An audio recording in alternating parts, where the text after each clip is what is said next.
Բարև ձեզ հետ Էման է, հրավիրում եմ լսել իմ ալիքի կյանքից վերցվածի նոր հեղինակային պատմությունը։ Այստեղ էլ կփտես, միայն ոտքերդ առաջ դուրս կգաս այստեղից։ Հարազատ որդուս այս խոսքերը դանակի պես սիրտդ ծակեցին։ Նույն վարկյանին նա ինձ այնպես կոպիտ հրեց, որ հազիվ ոտքերիս վրա մնացի ու հայտնվեցի խոնավությունից ու անցյալի հիշողություններից բուրող հին տան նկուղում։ Հատակի կախտակները ողբացող ձայնով ճռռացին։ Ձեռքս մեկնեցի պայուսակիս, բայց այդ պահին լսեցի, թե ինչպես հեռախոսը շրխկոցով ընկավ փայտե հատակին ու փշուր եղավ։ Դա վերջին ձայնն էր, որ ես լսեցի, նախքան դրսից կողպեքի չխկոցը կհնչեր։ Այկը ոչնչացրեց աշխարհի հետ իմ միակ կապը ու տիրեց լռություն։ Այնպիսի լռություն, որ լսում էի սեփական սրտիս բաբախյունը, կարծես ուզում էր կրծքիցս դուրս թռչել։ 66 տարեկան եմ։ 66։ Եվ ահա ես կանգնած եմ Վանաձորի մոտակայքում գտնվող մի լքված ամառանոցում։ Առանց ջրի, առանց հացի։ Միայնակ ինչպես վանդակում փակված շունը, որին թողել են բախտիքը մահաճույքին, սպասելով, թե երբ ինքնակամ հոգին կտա։ Ես սկզբում չէի հավատում, որ սա ինձ հետ է կատարվում։ Այն նույն Զինայի հետ, ով իր կյանքն ապրել է այնպես, ինչպես վայել է մորը, աշխատել է, համբերել, չարչարվել ու միայն մի բան խնդրել Աստծուց, որ որդու մոտ ամեն ինչ լավ լինի։ Իսկ հիմա նա իմ միակը գնացել է թանկարժեք հանգստի Սևանի ափին իր կնոջ Մարինեի և զոքանչի տիկին Լուսինեի հետ, ով այնպես է ժպտում, կարծես կյանքին մեծ լավություն է անում իր գոյությամբ։ Մինչև պատմությանն անցնելը խնդրում եմ գրեք, որտեղից եք մեզ դիտում։ Լսեք, թե ինչպես ես հասա սրան։ Թե ինչպես մի կին, ով ժամանակին իր ընտանիքի սյունն էր, դարձավ սեփական արյանգերին։ Անունս Զինա է։ Գրեթե 40 տարի ես վստահ էի, որ ամուր ընտանիք եմ ստեղծել, հիմնված սիրո, քրտնաջան աշխատանքի ու զոհաբերությունների վրա։ 18 տարեկանից որպես դերձակ եմ աշխատել մեր քաղաքի Գլորիա կարի ֆաբրիկայում։ Այնտեղ էլ անցավ կյանքս։ Ասեղներ, թելեր, ձևաններ, անվերջանալի հերթափոխեր, կոշտացած ձեռքեր։ Փոխարենը տանը կարգ ու կանոն էր, որդիս ուտելու հաց ուներ, հագնելու շոր, հպարտանալու պատճառ։ Ամուսինս մեզ լքեց, երբ Հայկը ընդամենը 8 տարեկան էր։ Բարձապես հավաքեց իրերը ու գնաց։ Առանց ավելորդ խոսքերի, առանց բացատրության։ Կարծես մենք իր համար ինչ-որ ժամանակավոր ու անհարմար մի բան լինեինք։ Այդ օրը ես նստեցի խոհանոցում, նայում էի պատի հնամաշ պաստառներին ու հասկանում մի բան. եթե հիմա կոտրվեմ, ինձ ոչ ոք ոտքի չի կանգնեցնի։ Եվ այդ օրվանից Հայկը դարձավ իմ կյանքի իմաստը, իմ հենարանը և այն միակ պատճառը, որ ես լուսաբացից առաջ վեր էի կենում, որպեսզի հասցնեմ գործի։ Մինչև հիմա մանրամասն հիշում եմ այն օրը, երբ որոշեցի ամեն ինչ կանեմ, միայն թե նա ինձնից լավ ապրի։ Անձրևոտ հոկտեմբերյան երեքշաբթի էր, Հայկը տուն եկավ աչքերը կարմրած, շուրթերը դողում էին։ Երեխա էր, բայց փորձում էր չլացել։ Մամ, նրանք ինձ վրա ծիծաղում են, ասում են աղքատ եմ, որովհետև կոշիկներս ծակ են։ Ես ոչ պարկացա, ոչ ուսուցչի մոտ գնացի, ոչ էլ հաշիվ պահանջեցի։ Գիշերը, երբ նա քնեց, ես հանեցի այն տուփը, որտեղ գումար էի հավաքում ինձ համար, այն զգեստի համար, որի մասին երազում էի, որ մի անգամ ես էլ որպես կին ինձ թույլ տամ մի նոր բան հագնել։ Հաշվեցի ամեն մի դրամը, իսկ առավոտյան գնացի ու Հայկի համար գնեցի ամենալավ մարզակոշիկները, որ կարողացա գտնել։ Երբ հաջորդ օրը նա ժպտաց նայելով իր նոր կոշիկներին, ես հասկացա, պատրաստ եմ ապրել առանց զգեստների, առանց հանգստի, առանց ամեն ինչի, միայն թե նա ժպտա։ Այդպես անցան տարիները, ամեն մի ավելորդ հերթափոխ, ամեն մի լրացուցիչ ժամ, իմ ողջ հոգնածությունը, ամեն ինչ նրա համար էր։ 16 տարեկանում նա հեծանիվի մասին էր երազում, ու ես աշխատում էի այնպես, կարծես նորից 18 տարեկան լինեի։ Լրացուցիչ գործեր էի վերցնում, չէի նստում, մինչև մեջքս չէր սկսում այրվել։ 21 տարեկանում ընդունելություն, ուսում, ճարտարագիտություն, պոլիտեխնիկ, Ես գրավ դրեցի մեր փոքրիկ տունը, որպեսզի նա հանգիստ սովորի ու փողի մասին չմտածի։ Երբեք չեմ դժգոհել։ Ես անկեղծ հավատում էի, մայրը պետք է ամեն ինչ տա, իսկ փոխարենը նրան միայն սեր ու հարգանք է պետք։ Ուրիշ ոչինչ։ Հայկը ուսումն ավարտեց գերազանցությամբ ու աշխատանքի անցավ մի լավ շինարարական ընկերությունում։ Ես նրանով այնպես էի հպարտանում, կարծես այդ դիպլոմը ես էի ստացել։ Նայում էի, թե ինչպես է նա առավոտյան դուրս գալիս տնից, կոկիկ հագնված, պայուսակը ձեռքին, վստահ հայացքով։ Ու հարևանուհիներիս այնպիսի երջանկությամբ էի պատմում, որ ձայնս մեղմանում էր։ Որդիս ինժեները խելացի է, աշխատասեր, ամեն ինչ լավ է լինելու։ Ուսումից հետո առաջին տարիներին մենք մտերիմ էինք։ Նա գալիս էր, ինձ սրճարան էր տանում, երբեմն համով բաներ էր բերում, նստում էր խոհանոցում, պատմում էր գործերից ու անպայման ասում. «Մամ, ես ամեն ինչ հիշում եմ, շնորհակալ եմ քեզ»։ Ու ես հավատում էի, որ իզուր չէր այդ ամենը։ Իսկ հետո նա ծանոթացավ Մարինեի հետ։ Հենց առաջին անգամ, երբ նրան տուն բերեց, ներսումս ինչ-որ բան սեղմվեց։ Խանդից։ Ոչ, ես չափահաս կին եմ։ Պարզապես նրա մեջ ինչ-որ սառնություն կար, հաշվենկատություն։ Նա Հայկին նայում էր ոչ թե որպես մարդու, այլ որպես հաջողված ներդրում, որին պետք է պաշտպանել ավելորդ ազդեցություններից։ Մարինեն բարձրահասակ էր, խնամված, անթերի սանրվածքով ու մի ժպիտով, որը աչքերին չէր հասնում։ Աշխատում էր մասնավոր կլինիկայում որպես ադմինիստրատոր։ Ու հենց առաջին րոպեներից հասկացրեց, իր աշխարհում Հայկի ընտանիքը մի բան չէ, որով արժե հպարտանալ։ Հատկապես ես։ Ես միևնույն է փորձում էի ինչպես կարող էի։ Երբ գալիս էին, պատրաստում էի այն, ինչ նա էր սիրում։ Իմ համեստ միջոցներով փոքրիկ նվերներ էի առնում նրա համար։ Փորձում էի նոր բաղադրատոմսեր սովորել, որ սեղանը ժամանակակից տեսք ունենա ինչպես նա է սիրում։ Բայց իմ ամեն մի քայլն ընդունվում էր նույն կերպ։ Կեղծ շպիտով ու այնպիսի տոնով, կարծես ես իմ գոյությամբ խանգարում եմ իրենց։ Տիկին Զինա, դե ինչու եք այդքան չարչարվում, ասում էր նա այնպիսի քաղցր ձայնով, որից ատամները սկսում էին ցավել։ Մենք երեխա չենք, մեզ այս ամենը պետք չէ։ Խոսքերը թվացյալ լավն էին, բայց աչքերը արհամարհական։ Կարծես ես ոչ թե իր ապագա ամուսնուն մեծացրած մայրն էի, այլ ինչ-որ հին սպասուհի, որը տանը շատ բարձր է քայլում։ Հարսանիքն արեցին 2 տարի անց։ Հանդիսությունը թանկարժեք սրահում էր։ Ամեն ինչ փայլում էր, ամեն ինչ մարդավարի էր։ Բայց այդ մարդավարի կինը ինձ պարզապես շոկի ենթարկեց։ Միլիոնից ավել դրամ, եթե ոչ ավել։ Ես, որ ողջ կյանքս լումաներն եմ հաշվել, նստած մտածում էի, քանի հերթափոխ է սա։ Քանի անքուն գիշեր։ Քանի տանջված ձեռք։ Մարինեն ամեն ինչ ինքնուրույն կազմակերպեց, ինձ ոչինչ չհարցրեց։ Ոչ հյուրերի մասին, ոչ ավանդույթների, ոչ էլ այն մասին, թե ում կուզեի տեսնել կողքիս այդ օրը։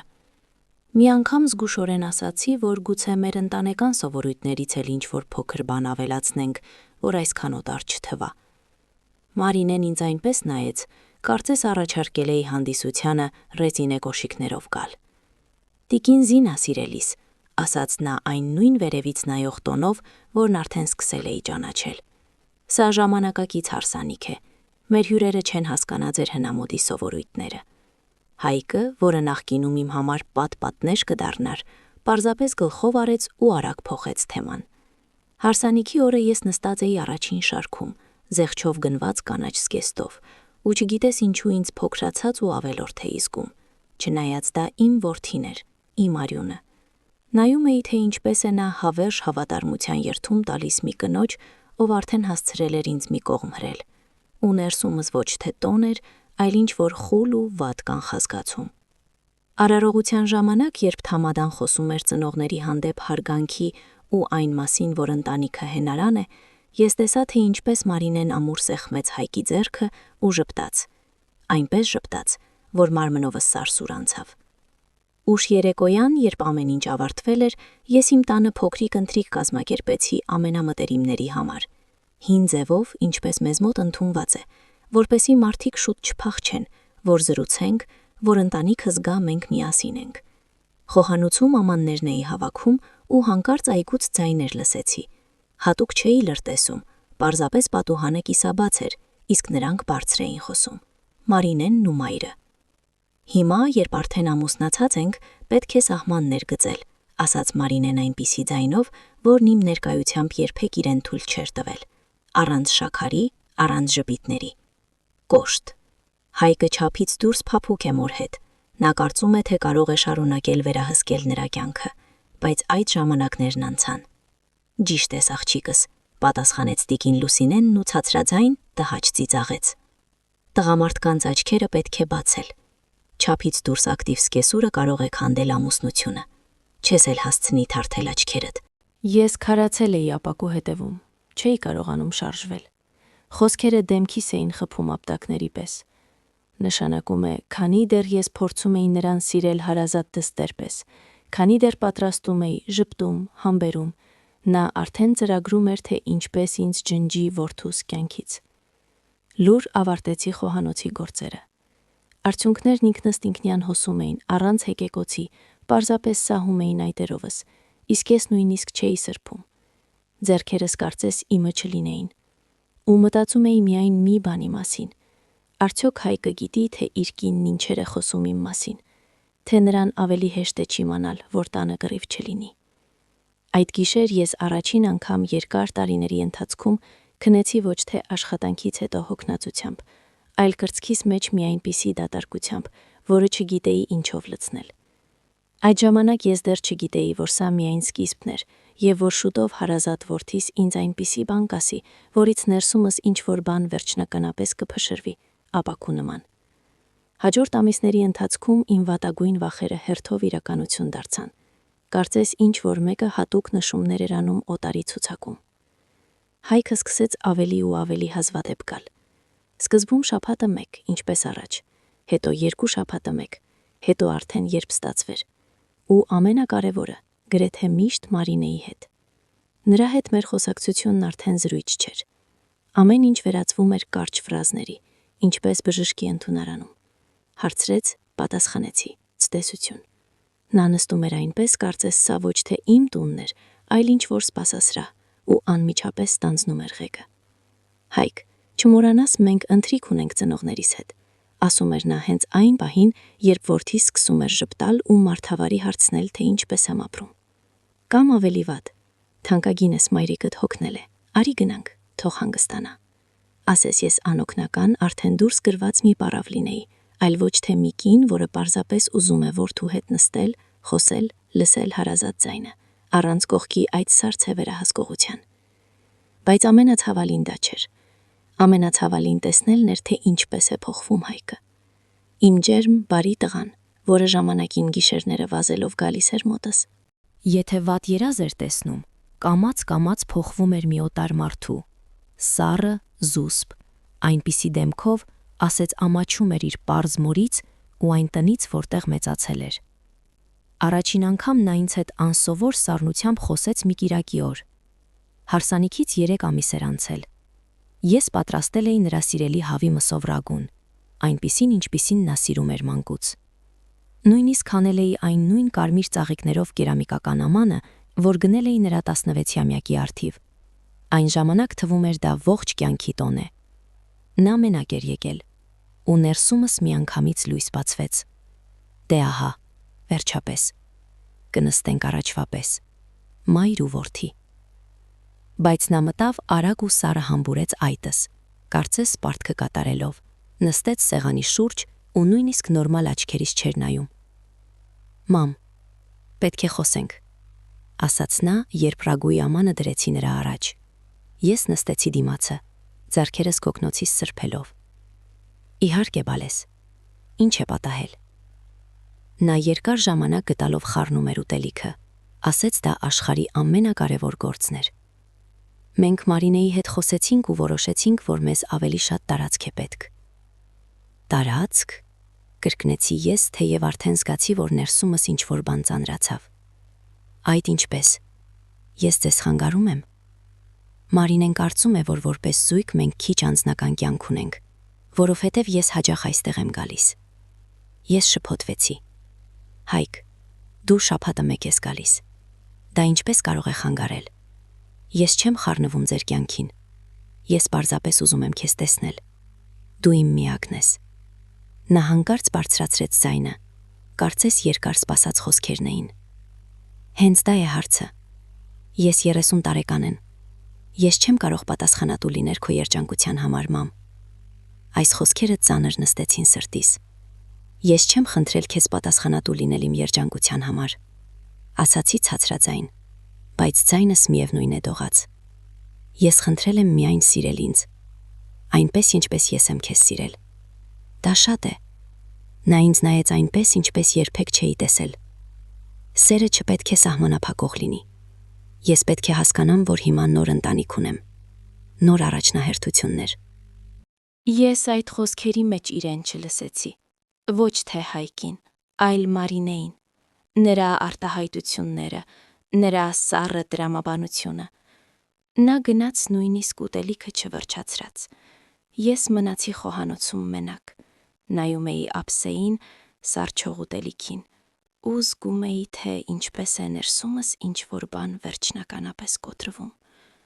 Ոչ թե բարձր, ոչ թե աղաղակով, պարզապես ջակ տվեց, ինչպես ապակինը սառնամանիքին։ Հետո սկսվեց լուռ տանջանքը։ Հայկը պահեց իր խոստումը, տարածք ստեղծել։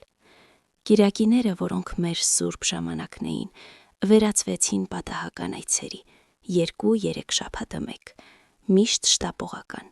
միշտ Մարինեի հետ։ Ու նա հետևում էր, որ իմ և որդուս միջև ոչ մի կենդանի բան չմնա։ Մի անգամ այդպիսի այցի ժամանակ նա սուրճ էր խմում։ Ես հատուկ լավ սուրճ էի գնել, բավականին թանկ, ինձ համար դա մեծ գումար էր։ Ու հանկարծ այնպես անփույթ ասես եղանակից է խոսում, ասաց. մենք Հայկի հետ մտածում ենք ավելի մեծ տուն գնել, փակ թաղամասում, որտեղ պահակակետ կա, նորմալ հարևաններ, ուրիշ մակարդակ է։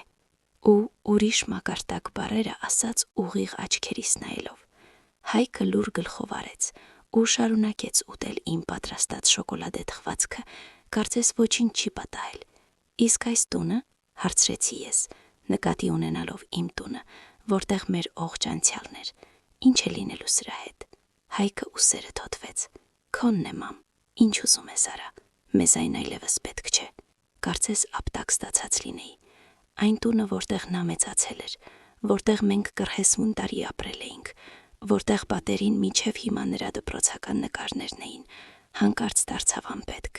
պարզապես մի անհարմար հիշեցում այն մասին, թե որտեղից է նա դուրս եկել։ Իսկ հետո եղավ այն, ինչն ինձ վերջնականապես կործանեց։ Մարինեն կլինիկայում պաշտոնի բարձրացում ստացավ, ու նրանք իրենց նոր տանը կարևոր ընթրիք կազմակերպեցին, այն ժամանակակից առանձնատանը, որով այդքան հպարտանում էին։ Ինձ չհրավիրեցին, ես պատահական իմացա։ Այդ օրը ինձ պոլիկլինիկայից զանգեցին ու ասացին, որ անալիզների մեջ ինչ-որ տարօրինակ բան կա։ Պետք է գալ լրացուցիչ հետազոտության։ Ձեռքերը սկսեցին դողալ, վախեցած զանգեցի Հայկին։ Պալես, խնդրում եմ, ինձ բժշկի տար։ Վախենում եմ, մենակ չեմ կարող։ Նա պատասխանեց այնպիսի սառնությամբ, որ ես նրան չճանաչեցի։ Չեմ կարող, մամ, Մարինեն այսօր իր գործընկերների հետ ընթրիք ունի, սա նրա կարիերայի համար շատ կարևոր է։ Հայկ, դե միչև ընթրիքը տար, մի ժամվա գործ է։ Ինձ իսկապես վախենալու է։ Ես պետք է նրան օգնեմ ամեն ինչ պատրաստել, ասաց նա ջղայնացած։ Ընկերուհիներիցդ մեկին խնդրիր։ Ես անջատեցի հեռախոսն ու երկար ժամանակ նստած էի սենյակում, նայում էի պատի վրայի Հայկի նկարներին։ Այստեղ նա 5 տարեկան է, այն համազգեստով, որը ես ամեն օր լվանում ու արթուկում էի։ Այստեղ 12 է, մաթեմատիկայի մեդալով, որի համար ես լրացուցիչ պարապմունքների փող էի տալիս, հանգստյան օրերին աշխատելով։ Այստեղ 18 է, ավարտական երեկույթին, երբ ինձ թվում էր, թե ամեն ինչ արդարացված էր։ Հաջորդ օրը ես բժշկի գնացի մենակ։ Փառք Աստծո, պարզվեց ամեն ինչ բարորեկ է։ Բայց այն զգացողությունը, եթե իմանայիք, թե ինչ է նշանակում նստել հերթում այն կանանց կողքին, ում բերել են երեխաները կամ ամուսինները, ու հասկանալ, որ քո ձեռքը ոչ ոք չի բռնում։ Ոչ մեկին պետք չես այնքան, որ պարզապես կողքիդ լինի։ Զանգեցի Հայկին, որ հանգստացնեմ, ասեմ, որ ամեն ինչ կարգին է։ Դե լավ է, մամ, կարճ կտրեց նա, ու սկսեց պատմել, թե որքան հաջող է անցել Մարինեի ընթրիքը, ում վրա են տպավորություն թողել, ինչ հեռանկարներ են բացվել։ Այդ պահին ես առաջին անգամ հստակ հասկացա, ես նրան արդեն կորչրել եմ։ Նա չի մեռել, ոչ։ Պարզապես այն որդին, որն ինձ սիրում էր, այլևս չկար։ Հետո ամեն ինչ ավելի պարզ դարձավ, գործնական։ Հայկը հայտնվում էր միայն այն ժամանակ, երբ իրեն ինչ-որ բան էր պետք։ Մեկ փաստաթուղթ, մեկ ինչ-որ ուտելիք պատրաստել տպավորություն թողնելու համար, մեկ էլ շտապ փող։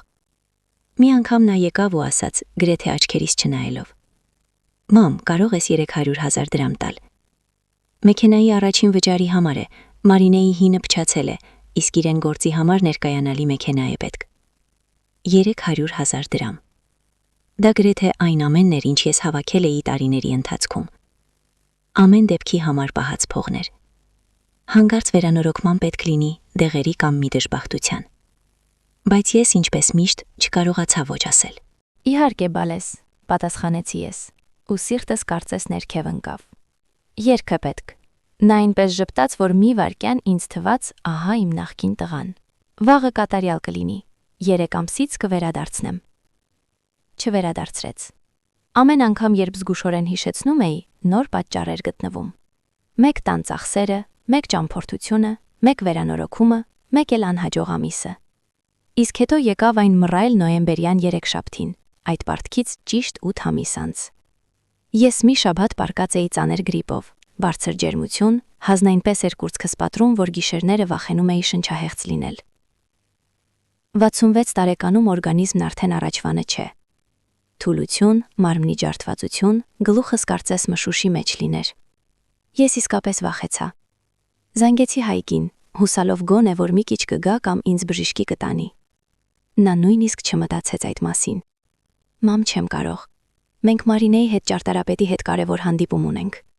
Խոհանոցն ենք վերափոխում։ Ամիսներով սպասել ենք մեր հերթին։ Նա ամենապահանջվածն է։ Հայկ, շշնջացի ես։ Ձայնս ջերմությունից օտար էր հնչում։ Ինձ վատ է։ Վախենում եմ։ Վախենում եմ ուշագնաց լինել։ Մի 2 ժամով կողքս եղիր։ Հարևաններիդ կանչիր, կտրեց նա։ Մարինեն ասում է, որ չափահաս մարդիկ պետք է կարողանան ինքնուրույն իրենց մասին հոգ տանել ու անընդհատ ուրիշներից կախված չլինել։ Մարինեն ասում է. Այս 3 բառերը ինձ համար դարձան աշխարհի ամենացավոտ նախադասությունը։ Ես քո մայրն եմ, Հայկ, ասացի ես, ու արդյունքներս խառնվեցին ջերմությունս հետ։ Որ օրվանից ես դարձա քեզ համար ուրիշներ։ Ոյ մամ, մի դրամատիկացրու։ Գրիպ է էլի, թայ խմիր կպարկես կանցնի։ Ու նա անջատեց հեռախոսը, նույնիսկ չստեսություն չասելով։ Ես կանգնած էի հեռախոսը ձեռքիս ու զգում էի, թե ինչպես են ներսումս ինչ-որ բան վերջնականապես մեռնում, առանց վերադարձի։ Նույնիսկ ոչ թե սերը, այլ նրան արդարացնելու սովորությունը։ Այդ գիշեր անկողնում պարկած, դողալով ջերմությունից ու հասկանալով, որ եթե վիճակս վատանա, կողքիս ոչ ոք չի լինելու, ես մի որոշում կայացրի, որը փոխեց ամեն ինչ։ Ես այլևս չեմ խնդրելու։ Ես այլևս չեմ սպասելու։ Ես այլևս չեմ լինելու այն հարմար մայրը, որին կարելի է լքել, երբ նա խանգարում է կարևոր հանդիպմանը։ Ու առավոտյան, երբ շաբաթվա մեջ առաջին անգամ կարողացա վեր կենալու հասնել խոհանոց, ես արդեն գիտեի այսուհետ ամեն ինչ այլ կերպ է լինելու։ Միայն թե Հայկը դեռ չէր պատկերացնում, թե որքան այլ կերպ։ 2 շաբաթ ես ուշքի էի գալիս այդ գրիպից հետո։ 2 շաբաթ։ Ու ոչ մի զանգ Հայկից, ոչ ոնց ես, ոչ բան պետք է, ոչ էլ նույնիսկ մի կարճ հաղորդագրություն։ Հեռախոսը լռում էր այնպես, ասես ես իսկապես ոչ ոք չունեմ աշխարհում։ Ինձ այդ վիճակից հանեց հարևանուհիս Նինան, 70 տարեկան է, այրի, ապրում է մեր ցանկապատի հետևում։ Նա դեղեր էր բերում, պարծ ապուրներ եփում ինձ համար, ստիպում էր ջուր խմել, գիշերները կողքիս էր նստում, երբ ջերմությունս նորից բարձրանում էր, ու մարմինս այնպես էր դողում, որ ատամս ատամից չէր դիպչում։ Մի անգամ նա օգնում էր ինձ փոխել թրջված սպիտակեղենը։ Քրտնած էի, ինչպես բաղնիքից հետո, ու հանկարծ ցածրաձայն ասաց. առանց չարության, բայց այնպես, որ ներսումս ամեն ինչ սեղմվեց։ Զինա, սա նորմալ չէ։ Որդին մորն այսպես չի լքում, այստեղ ինչ-որ բան այն չէ։ Ես ուզում էի առարկել, ինչպես միշտ, արդարացում գտնել, ասել գործ ունի Մարինեն զբաղված է, ջահել են։ Բայց խոսքերը կոկորտումս մնացին,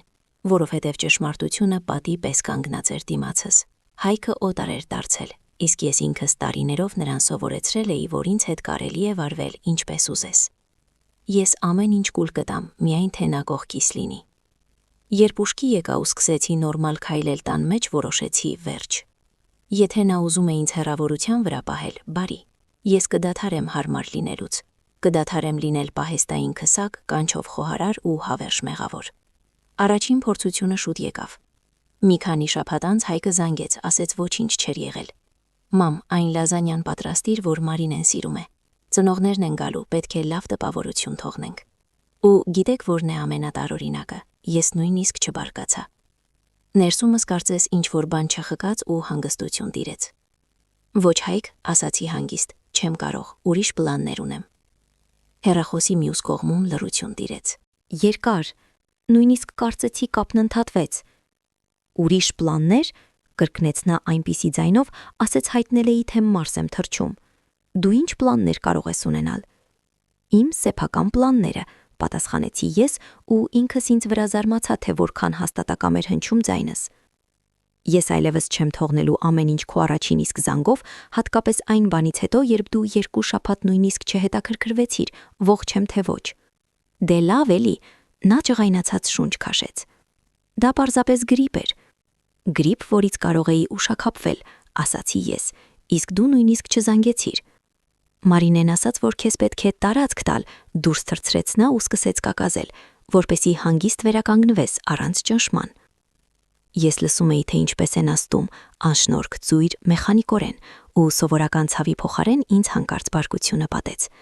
Ոչ թե հիստերիկ, այլ ծանր բարկություն, հասուն մարդու բարկություն։ Ամեն ինչ քեզ մոտ Մարինեն ասաց է, ասացի ես ու զգացի, թե ինչպես է ներսումս ալիք բարձրանում։ Իսկ դու ինքդ երբ ես սկսելու մտածել։ Դու ընդհանրապես հիշում ես, որ մայր ունես։ Մի սկսիր, մամ, գոռաց նա։ Եթե չես ուզում պարզ ուտելիքով օգնել, լավ, բայց պետք չէ ինձ շանտաժանել։ Ու նա անջատեց հեռախոսը։ Ես կանգնած էի խոհանոցում, հեռախոսը ձեռքիս ու դողում էի։ Բայց անկեղծ ասած, առաջին անգամ երկար ամիսների ընթացքում ես զգացի ոչ թե նվաստացում, այլ թեթևություն։ Կարծես արտաշնչեցի այն ամենը, ինչ տարիներով պահել էի ներսումս։ Հաջորդ օրերը տարօրինակ էին։ Մի կողմից սովորական մեղքի զգացումներ տանջում։ Ինչպես կարողացա մերժել որդուս, իսկ մյուս կողմից ազատության զգացում հայտնվեց։ Ես դադարեցի նստել պատուհանի մոտ ու լսել, արդյոք մեքենա չի մոտենում։ Դադարեցի մտքումս պատրաստվել նրա սառը հայացքին ու Մարինեի խայթոցներին։ Սկսեցի ավելի հաճախ դուրս գալ բակ, կարճ զբոսանքների գնալ, խոսել Նինայի ու եւս մի քանի հարևանուհիների հետ, որոնց հետ առաջ միայն բարև ունեի։ Ու հանկարծ հիշեցի, որ ես միայն Այքի մայրը չեմ։ Ես մարդ եմ։ Ես ունեմ տուն, գրքեր, Այքի ձեռքեր, որոնք կարող են ոչ միայն կարել ու եփել, այլև ապրել։ Բայց Այքն ու Մարինեն մտադիր չէին ընդունել նոր ինձ։ Այդ խոսակցությունից 3 շաբաթ անց նրանք եկան առանց նախազգուշացման։ Երկուսով։ Հայկը մտավ տուն այնպես, ասես ինքն է տանտերը, իսկ Մարինեն հետևում էր նրան թանկարժեք մանուշակագույն կոստյումով, որը հավանաբար արժեր իմ մի քանի ամսվա թոշակը։ Հայկը նույնիսկ չփորձեց քաղաքավարի ձևանալ։ Պետք է խոսենք, ասաց նա առանց հրավերի սպասելու, ու նստեց այն բազկաթոռին, որտեղ մանկության տարիներին գծկվում էր, երբ ես քնելուց առաջ նրան հեքիաթ էի կարդում։ Ես նայեցի նրանց ու միայն չոր ասացի. Դե, ներս եկեք։ Քանի որ եկել եք, կարող ես բացատրել ինչ է կատարվում քեզ հետ։ Հայկը բարձր էր խոսում, կարծես նախապես պատրաստվել էր հաղթելու։ Սկզբում հեռախոսն ես անջատում, հետո հրաժարվում ես օգնել։ Իսկ հիմա հարևաններն ասում են, որ դու մեզ վրա ցեխ ես շպրտում։ Ցեխ եմ շպրտում։ Ես նույնիսկ միանգամից չհասկացա։ Այդ ինչ եմ ասել։ Մարինեն միջամտեց իր սովորական քաղցր ձայնով, որից միշտ ջղերս լարվում էին։ Նինան իր քրոջն է ասել, նա էլ շուկայում ինչ-որ մեկին։ Ու սկսվել էր։ Իբր Հայկը անշնորհակալ որդի է, լքել է հիվանդ մորը։ Դու հասկանում ես, որ դա կարող է փչացնել նրա հեղինակությունը։ Հեղինակությունը։ Նրանց մոտ ամեն ինչ միշտ հանգում էր հեղինակությունը, տպավորությանը, մակարդակին։ Ես ուղիղ նայեցի Հայկին։ Այսինքն քեզ հուզում է ոչ թե այն, որ ես մենակ էի ու վախենում էի, այլ այն, որ ինչ-որ մեկն ինչ-որ բան է ասել։ Մարինեն քմծի ծաղտվեց ու առաջին անգամ նույնիսկ չփորձեց թաքցնել արհամարանքը։ Տիկին Զինա, դուք 66 տարեկան եք։ Ժամանակն է հասունանալ ու դադարել ձեզ պահել կամակոր դերահասի պես, որին անընդհատ ուշադրություն է պետք։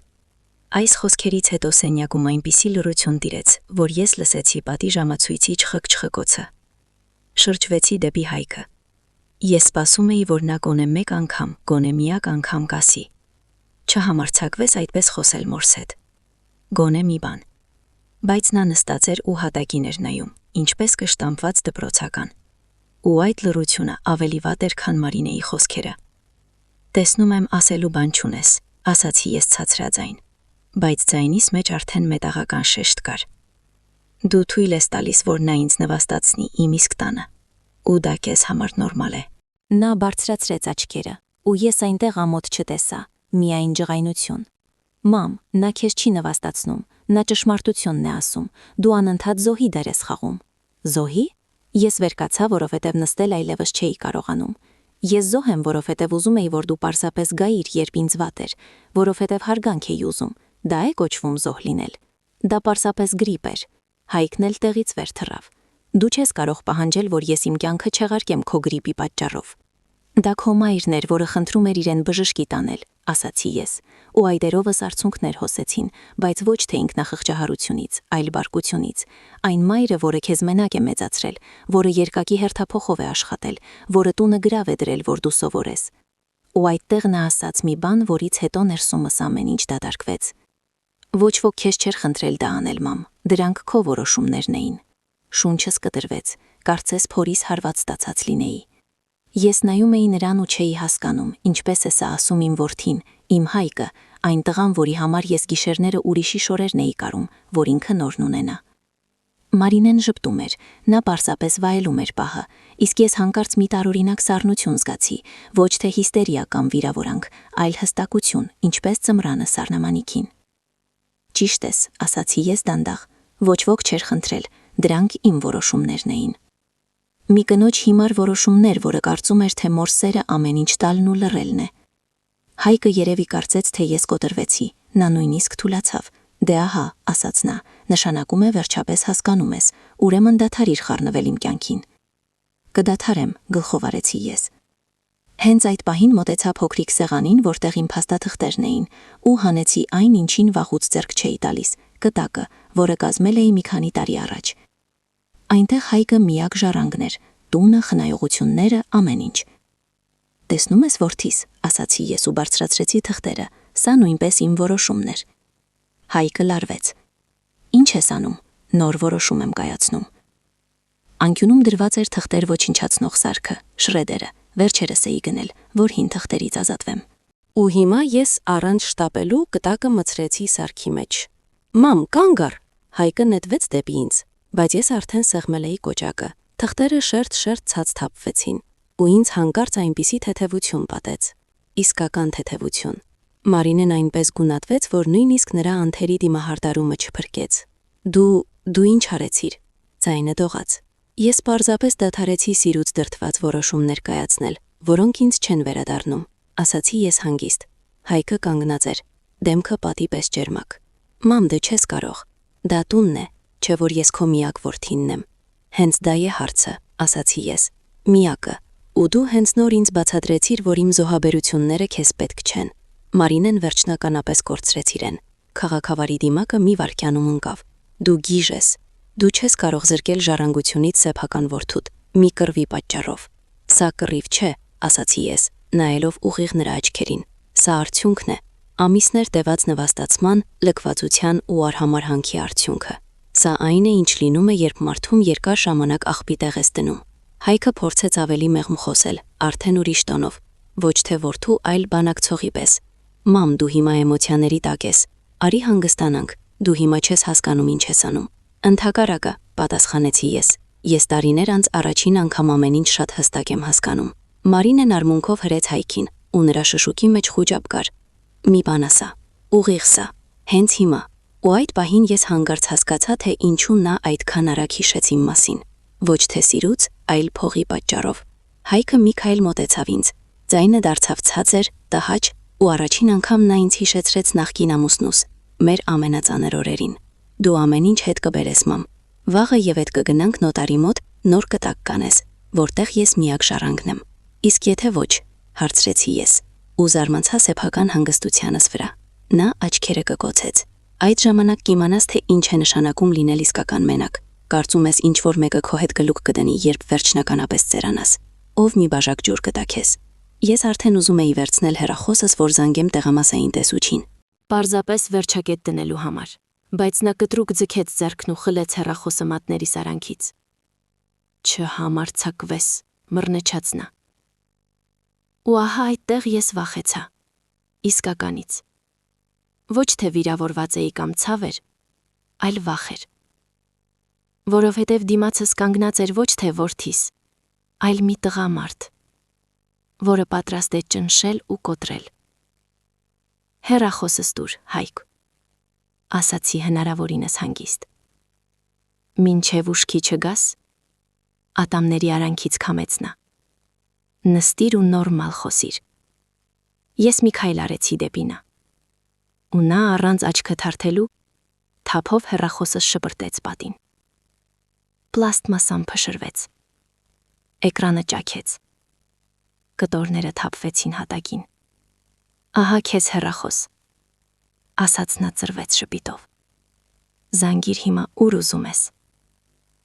Ես կանգնած նայում էի բեկորներին, ու ներսումս ամեն ինչ լռեց։ Այնպիսի դատարկ ու սառցե լռություն, ասես ինչ որ մեկն անջատել էր կյանքից ձայնը։ Հայկն ու Մարինեն դուրս եկան, առանց հրաժեշտ տալու։ Ու միայն այն ժամանակ, երբ նրանց մեքենան հեռացավ ու բակում նորից լռություն տիրեց, ես դանդաղ գնացի ննջասենյակ, նստեցի մահճակալի եզրին ու ձեռքս մցրեցի ներքնակի տակ։ Այնտեղ դրված էր երկրորդ հեռախոսը,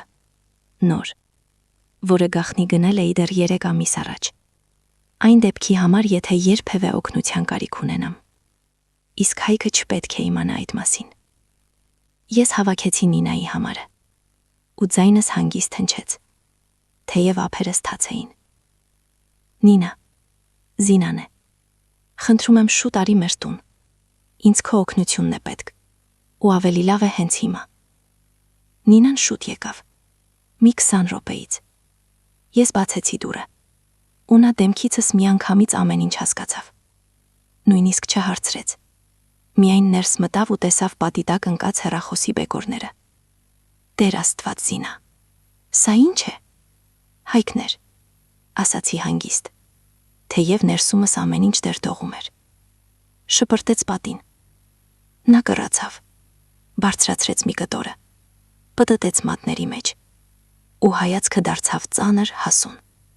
Սա արդեն պարզապես վեճ չէ, Զինա, այստեղ ոստիկանություն է պետք, հենց հիմա։ Ես թեյնիկը դրեցի, որովհետև այլապես ձեռքերս չգիտեին ուր գնան։ Ոչ հիմա, պատասխանեցի ես։ Այդ ինչ նշանակում է ոչ հիմա։ Նինան նույնիսկ ձայնը բարձրացրեց, ինչն իրեն բնորոշ չէր։ Նա քեզ սպառնացել է, հեռախոսդ ջարդել։ Դու մենակ ես, իսկ եթե նա նորից գա։ Ես նրա համար թեյ լցրեցի, նստեցի դիմացը ու ասացի ցածր, բայց հաստատակամ. Նա կգա, նրանք կգան, ու ինձ պետք է, որ նրանք իրենց բերանով ամեն ինչ ասեն, որ հետո չկարողանան պլստալ։ Նա երկար նայեց ինձ, ասես ստուգում էր, արդյոք խելքս տեղն է։ Հետո դանդաղ շունչ քաշեց։ Այդ ինչ ես մտահղացել, Զինա։ Ես սկսեցի ամեն ինչ պատմել այնպես, ինչպես կա, ինչպես էին ճնշում, ինչպես էին պահանջում, ինչպես էին խոսում մենակության մասին,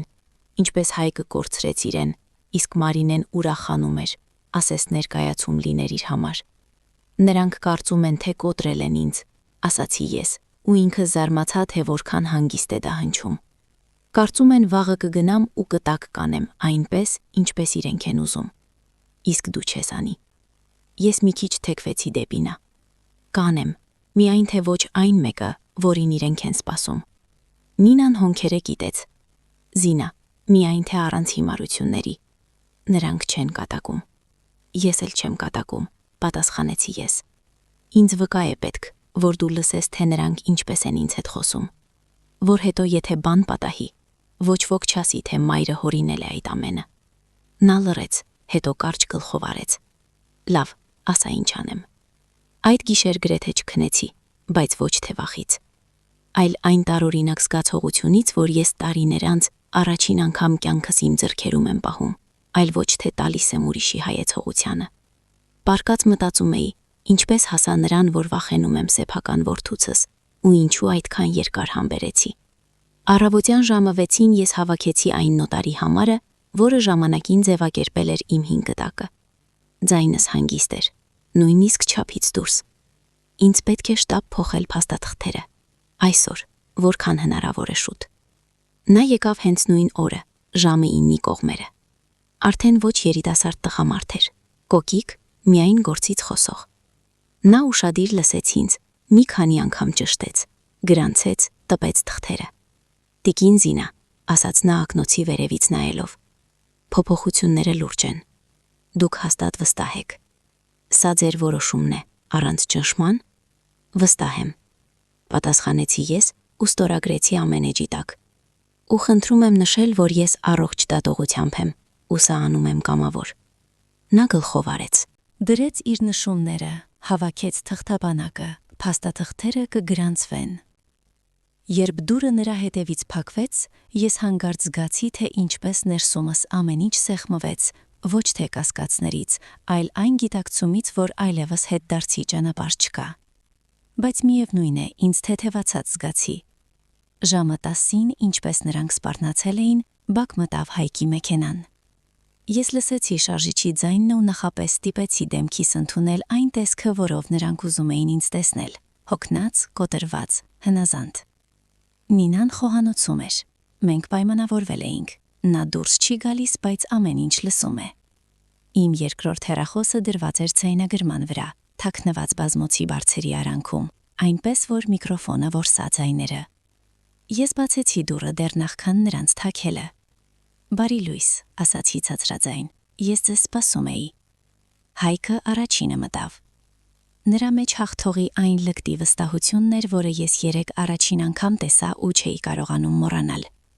Մարինեն հետևում էր նրան, ուշադիր ինձ ուսումնասիրելով, ասեց ինչ-որ թակարդ էր փնտրում։ «Դե ինչ», ասաց Հայկը։ «Գիսերն օգնեց քեզ ուշքի գալ»։ «Այո», պատասխանեցի ես ու աչքերս խոնարհեցի։ «Ես ամեն ինչ հասկացա»։ Մարինեն աչքերը կկոցեց, բայց լռեց։ «Նոտարին զանգել ես»։ Հայկը միանգամից անցավ գործին։ «Նա արդեն եկել էր», ասացի ես։ «Ամեն ինչ ձևակերպված է»։ Նրանք իրար նայեցին այնպես, ինչպես նայում են մարդիկ, ովքեր կարծում են, թե հենց նոր հաղթել են։ «Հիանալի է»։ Մարինեն նույնիսկ շպտաց։ «Ու ինչ է գրված այնտեղ»։ Ես հանեցի թղթի պատճենն ու մեկնեցի նրանց։ Նրանք ագահորեն արագ կարդում էին։ Հայկը թուլացավ, ուսերն իջան։ «Ես գիտեի», ասաց նա։ «Դու այնուամենայնիվ խելամիտ ես»։ «Իհարկե», ասացի ես ցածրաձայն։ «Ես չէ որ պետք է խելամիտ լինեմ»։ Մարինեն զգուշորեն ծալեց թուղթն ու դրեց պայուսակի մեջ, ասեց ավար լիներ։ «Քանի որ սրա հարցը լուծեցինք, արի քննարկենք գործնական հարցերը», ասաց նա այնպիսի տոնով, ասեց սառնարան գնելու մասին էր խոսքը։ «Մենք պետք է մտածենք, թե ինչպես է լինելու հետո»։ «Ինչպես հետո», հարցրեցի ես, նույն հնազանդությամբ։ Հայկը նստեց բազկաթորին, տիրոջ պես։ «Մամ, հիմա երբ պարզ է, որ գույքը ի վերջո մերն է լինելու, մենք Մարինեի հետ որոշեցինք, որ քեզ համար ավելի լավ կլինի տեղափոխվել միտեղ, որտեղ քեզ ավելի հարմար կլինի»։ «Հարմար», կրկնեցի ես։ Մարինեն շարունակեց, նույնիսկ չթաքցնելով գոհունակությունը։ «Տարեցների պանսիոնատ։ Նորմալ տեղ է, բուժանձնակազմով։ Այնտեղ քո տարիքի մարդիկ են, շփում, խնամք։ Քեզ պետք չի լինի այս տան հոգսը քաշել»։ «Հասկանում եմ», ասացի ես, մատներս այնպես սեղմելով, որ եղունգներս մխրճվեցին ափիս մեջ։ Իսկ երբ Հայկը ժպտաց այնպես, ինչպես ժպտում են երեխաներին, ում պետք է համոզել, որքան շուտ, այնքան լավ, այդպես ավելի հեշտ կհարմարվես։ «Մենք արդեն մի տարբերակ գտել ենք», ավելացրեց Մարինեն։ «Քաղաքի ծայրամասում է, այնտեղ առանց հերթի են ընդունում։ Վաղը կարող ենք գնալ տեսնել»։ «Վաղը»։ Նրանք դրա մասին խոսում էին այնքան հեշտությամբ, ասես ինձ ջնջում էին սեփական կյանքից ձեռքի մեկ շարժումով։ «Վաղը», կրկնեցի ես։ «Իսկ տունը»։ Մարինեն կարճ տհաճ ծիծաղեց։ «Տունը հին է, մեզ պետք չէ, բայց հողամասը լավն է։ Եթե ամեն ինչ ճիշտ անենք, կարելի է մոտ 19 միլիոն դրամ ձեռք բերել։ Իսկ եթե քանդենք ու նոր ավելի մեծ բան սարքենք, ավելի շատ։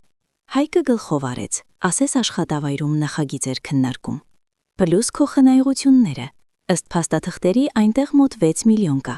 Այո, Մարինեն նորից նայեց պայուսակի մեջ, ասես թվերն էր ստուգում։ Գումարային ստացվում է 25 միլիոնից ավել, ասաց նա, ու աչքերը փայլեցին։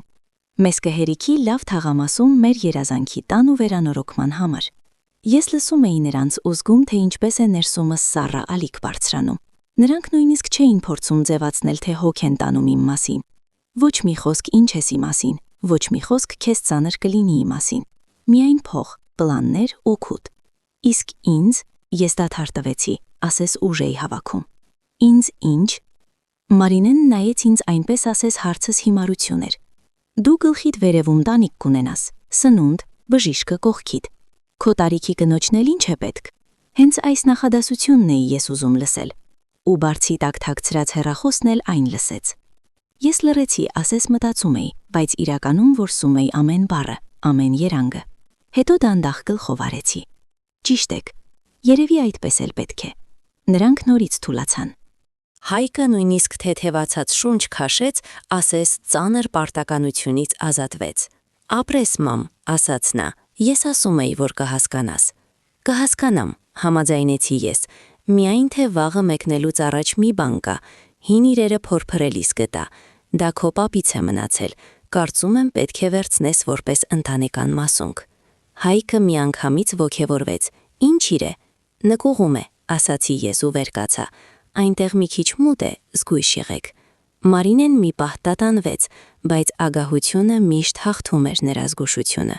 Դե ցույց տուր, ասաց նա, մենք մոտեցանք նկուղի դրանը։ Հայկը մի վայրկյան կանգ առավ, ու ես տեսա, թե ինչպես այդը դողաց։ Մանկության տարիներին նա վախենում էր նման տեղերից, մութ, նեղ, հողի ու հին փայտի հոտով։ Մեծ տարիքում նա պարզապես չէր սիրում այնտեղ իջնել, ու տարիներով չէր մտել նկուղ։ Ես սեղմեցի աստիճանների մոտի անջատիչը, մի փոքր լամպ վառվեց, բայց ներքևում ամեն ինչ կիսամթի մեջ էր։ Իջեք, ասացի հանգիստ, միայն թե չշտապեք, ու երբ նրանք առաջին քայլն արեցին ճռճռան աստիճաններով դեպի ներքև, ներսումս ամեն ինչ լռեց, որովհետև հիմա նրանք տեսնելու էին այն, ինչին ես պատրաստվել էի շատ ավելի երկար, քան իրենք կարծում են։ Նկուղը մեզ դիմավորեց խոնավ սառնությամբ ու հին փայտի հոտով։ Հայկը զգուշությամբ էր իջնում, ու սերը լարված էին, նա իսկապես մանկուց չէր սիրում նման տեղերը։ Մարինեն հետևում էր նրան, կրունկներով թխկացնելով ու ձևացնելով, թե իրեն չի հետաքրքրում, թեև տեսնում էի նրա համար տհաճ էր նույնիսկ այստեղի օդը շնչելը։ Այստեղ մութ է, ասաց նա, դեմքը ծամածռելով, կարող է իր գոնե նորմալ լամպ դնել։ Պետք չէ շտապել, պատասխանեցի ես հանգիստ ու սեղմեցի անջատիչը։ Լույսը միանգամից չվառվեց, այլ ասես դանդաղեցնելով, ու նկուղն ամբողջությամբ երևաց։ Մարինեն մի քայլ արեց ու քարացավ։ Հայկը նույնպես կանգնեց, ասես գետնին գանված, որովհետև դա ոչ թե հին իրեր էին կամ ընտանեկան մասունք, այլ պատերը ծածկված էին լուսանկարներով, տպագրված թղթերով, բանկային փոխանցումների պատճեններով, քաղվածքներով ու ամսաթվերով, ամեն ինչ կոկիկ էր, շարքերով, ինչպես քննիչի սենյակում։ Միանկյունում իմ ձեռքերի ու ուսերի կապտուկների նկարներն էին այն դեպքերից հետո։ Երբ Հայկը ինձ հրել էր, երբ իրեն կորցրել էր։ Մյուս կողմում նրա «Պարտքով տուր, մամ, 3 ամսից կտամ, երդվում եմ» գրություններն էին, ու կողքին լռություն վերադարձի փոխարեն։ Առանձին տպագրված էին Մարինեի հաղորդագրությունները, որտեղ նա իր ծանոթների հետ ինձ քննարկում էր այնպես, ասես կոշիկի վրայի ցեխ լինեի, ու նույնիսկ բառերն չէր ընտրում։ Սա ինչ է, Մարինեն շշուկով ասաց, ու նրա ձայնի մեջ առաջին անգամ իսկական վախ հնչեց, առանց դիմակի։ Հայկը դանդաղ մոտեցավ պատին, աչքերով վազեց առաջին թղթերի վրայով ու դեմքը չերմագեց, ասես արյունը քամել էին։ Մամ, սա ինչ ես սարքել։ Նա նայեց ինձ այնպես, ասես ես առաջին անգամ իր համար անծանոթ էի դարձել։ Սա իմ արխիվն է, պատասխանեցի ես։ Այն ամենը, ինչ դուք արել եք, ինչ ասել եք, ինչ պլանավորել եք, ըստ ամսաթվերի ու փաստերի, որպիսի հետո ոչ ոք չպատմի, թե մայրիկին թվացել է։ Մարինեն կտրուկ շրջվեց դեպի նա։ Հայկ, սա ինչ-որ զարանցանք է, նա նորմալ չէ։ Նորմալ եմ, ասացի հանգիստ, Ավելի քան, ես մոտեցա պատին, որտեղ փողերի մասին թղթերն էին, ու մատով ցույց տվեցի փոխանցումների սյունակը։ Այստեղ այն ամենն է, ինչ դու պարտքով վերցրել ես ու չես վերադարձրել։ Մեքենա, վերանորոգում, շտակ պետք է, փրկիր։ Գումարային դու ինձ պարտքես մոտ 3 միլիոն դրամ։ Հայկը կուլ տվեց թուքը։ Դա ընտանիքի ներսում էր, օգնություն էր։ Օգնությունն այն է, երբ մարդն ինքն է որոշում օգնել, ու նրան հետո գոնե չեն նվաստացնում, ասացի ես։ Իսկ ես ունեմ ձայնագրություններ, որտեղ դու խոստանում ես վերադարձնել ամեն լուման, այնպես որ պետք չէ հիմա բառերը փոխել։ Մարինեն այդ ընթացքում մի ուրիշ հավաքածու գտավ։ Այնտեղ մուտքի մոտի փոքր տեսախցիկի կադրերն էին ու մի քանի նկար, թե ինչպես է նա փորփրում իմ պահարանը, բացում դարակները, քանի դեռ ես խոհանոցում էի։ Սա անօրինական է, ճչաց նա։ Դու իրավունք չունեիր, դու մեզ նկարել ես, ձայնագրել։ Նա թափահարեց թղթերը։ Ձեռքերը դողում էին ջղայնությունից, բայց այդ ջղայնությունն արդեն ոչ թե վստահ էր, այլ հիստերիկ, այն բանից, որ ամեն ինչ ջրի երես դուրս եկավ։ Իմ տանը ես իրավունք ունեմ տեսախցիկներ դնել, պատասխանեցի ես։ Ու գիտես, Մարինե, երբ մարդը պաշտպանվում է ճնշումից ու սպառնալիքներից, դա լրտեսություն չէ, դա գոյատևում է։ Այքը քայլում էր պատի երկայնքով, ասես հիվանդ լիներ, փնտրելով մի տեղ, որտեղ սա կավարտվի ու կպարզվի, որ սխալ է, բայց սխալ չկար։ Ու այդ պահին նրանք վերջապես նկատեցին նկուղի կենտրոնում դրված սեղանը։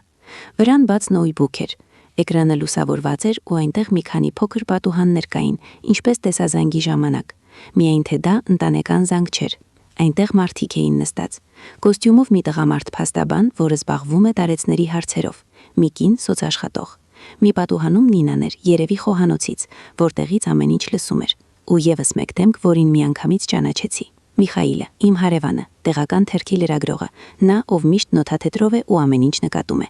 Մարինեն այնպես գունատվեց, որ շուրթերը գրեթե մոխրագույն դարձան։ Սա ինչ է, շնչակտուր ասաց նա։ Այքը մոտեցավ նոթբուքին։ Մամ, դու մեզ ուղիղ եթերով էիր նկարում։ 20 րոպե, ասացի հանգիստ։ Այն պահից, երբ դուք սկսեցիք պատմել, թե որքան արագ ինձ տեղավորելու եք ու ինչպես եք կիսելու իմ ունեցվածքը, նաև այստեղ, նկուղում։ Մարինեն առաջ նետվեց ինչպես կատուն, որը մուկ տեսավ։ Անջատիր, հենց հիմա անջատիր։ Նա գրեթե գոռում էր ու ձեռքերը մեկնում նոթբուքին։ Ես ավելի արագ գտնվեցի։ Մեկ շարժումով փակեցի կափարիչը։ Ուշ է, ասացի ես։ Ամեն ինչ արդեն ձայնագրված ու պահպանված է։ Ու ոչ միայն մեկ տեղում։ Այքը նստեց պատի մոտի հինաթորին, նստեց ծանր, ասեց ոտքերն այլևս չէին պահում։ Տիկին Զինա, լսվեց նոթբուքի միջից ձայնը, նախքան այն վերջնականապես կլռեր։ Դուք անվտանգության մեջ եք, պետք է ոստիկանություն կանչել։ Ես նայեցի Հայքին ու Մարինեին ու պատասխանեցի հստակ, որ լսեն ամեն բառը։ Ես անվտանգության մեջ եմ։ Առայժմ Մարինեն սեղմեց բռունցքները։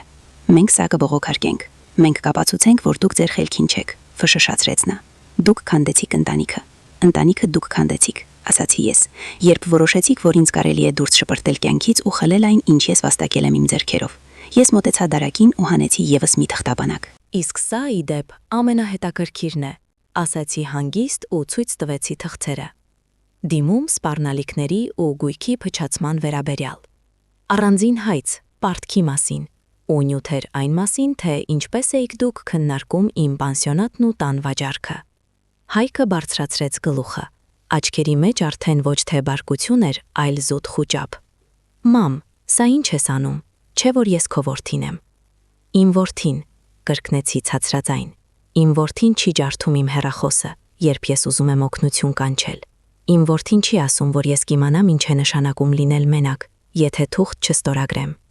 Մարինեն հանկարծ հիշեց պայուսակի մեջ եղած թղթի մասին ու կարճեց դրանից, ասես փրկողակ լիներ։